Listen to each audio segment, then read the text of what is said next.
Institutes of Health data shows around 10% of men and women experience fertility problems.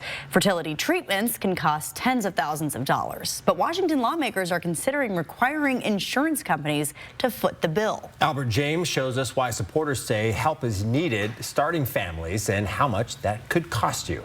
Nothing more personal than the choice to build a family, and not everyone gets to do that without the help of a little medical intervention. Senate Bill 5121 would require all group health plans to cover fertility preservation services like freezing eggs and sperm starting in 2026. In 2027, group plans would have to cover the diagnosis and treatment of infertility, whether that be medications or procedures like in vitro fertilization.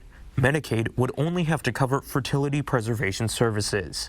Democratic sponsor Noelle Frame of Seattle says she and her husband needed fertility treatments, but held off on the costly treatments until her husband got a new job.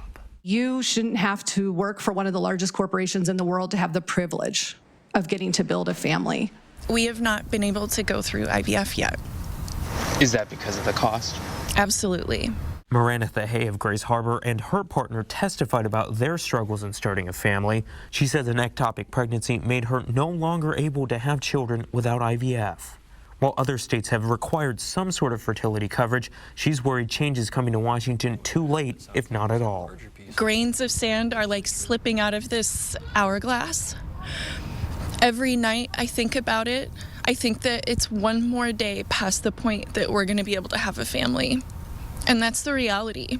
Opponents of the bill raised moral concerns around the embryos discarded during IVF processes, while insurance companies say mandating fertility treatments could increase coverage costs for everyone. This proposal for us is projected with a 1.4% premium increase, which is a $7.68 per member per month cost impact for the first year.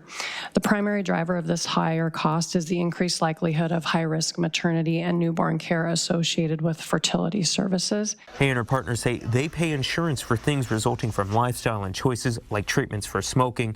So why must they pay out of pocket for a condition they didn't choose? What's more tragic about this is that I am missing out on such an important piece of what it means to be a human being. I will never know what it means to be a mother. Companion legislation in the House passed out of committee, but with small group health plans excluded from the requirements. In Olympia, I'm Albert James reporting.